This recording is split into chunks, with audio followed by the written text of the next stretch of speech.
রাজটা সুদে সুদে বেড়ে এমন জায়গায় এসে পৌঁছেছে যে তুই আজ এত বড় সাহস করে আমার ছোট ভাইয়ের বউকে নিয়ে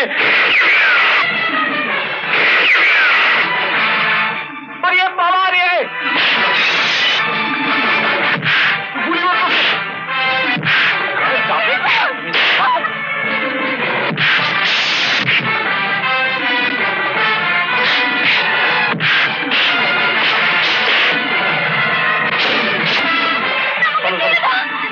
বেশি কথাবার্তা বল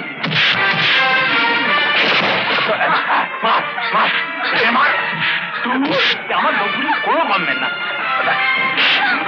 খাইতেছে দেখ মার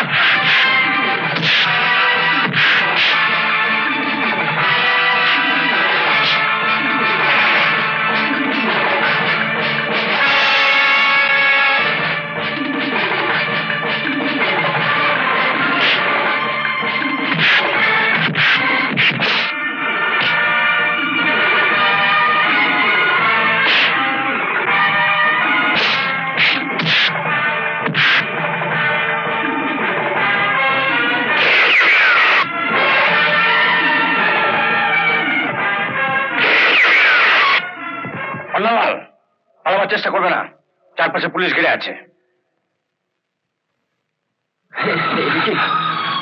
কি করবে তুমি?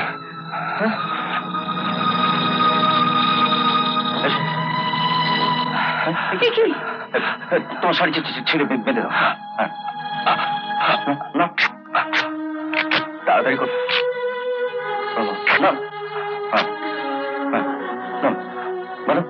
খুব যন্ত্রণা হচ্ছে বাবা? বাবা আজ আমার এতটুকু যন্ত্রণা নেই, এতটুকু না। আজ তুমি তোমার রক্ত চিনতে পেরেছো মা, তাই আর বইতে দিচ্ছ না। সবার সামনে এত বড় স্বীকৃতি দেবার পর আর কেমন যন্ত্রণা থাকতে পারে?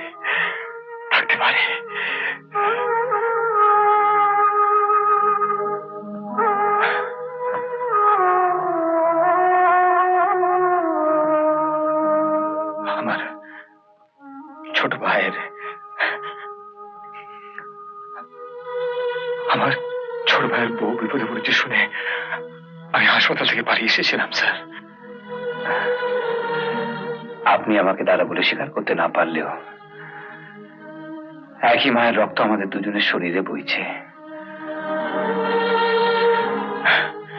আমার ছোট ভাই বিপদে পড়বে আর আমি চুপ করে থাকবো না। এবার আপনি আমায় অ্যারেস্ট করুন স্যার। স্যার ডেকে তুমি আমাকে লজ্জা দিও না দাদা। আইনের খাতিরে যে হাত দিয়ে আমি তোমার হাতে হাত করা পড়াবো, সেই হাতটি তোমার পাঠে একবার স্পর্শ করতে দাও দাদা। না না না না।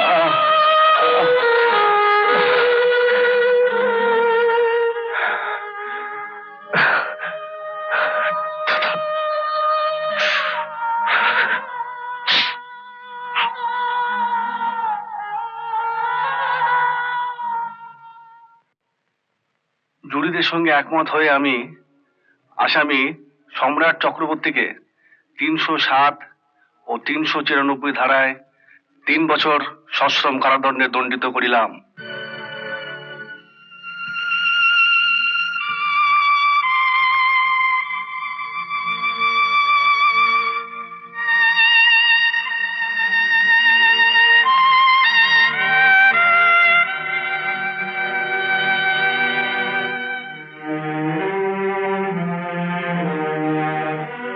জীবনের অনেকটা বছর তো এমনিতেই নষ্ট হয়ে গেছে, আর তো মাত্র 3টে বছর, ও দেখতে দেখতে কেটে যাবে।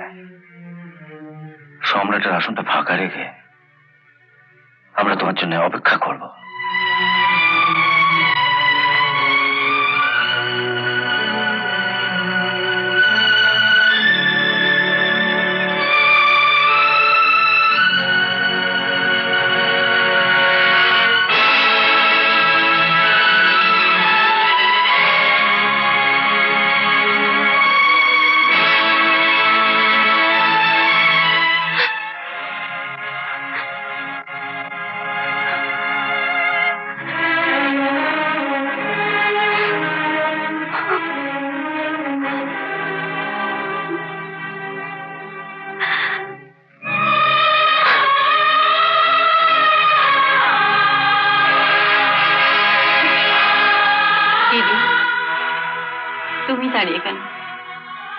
তুমিও চলো আমাদের সঙ্গে।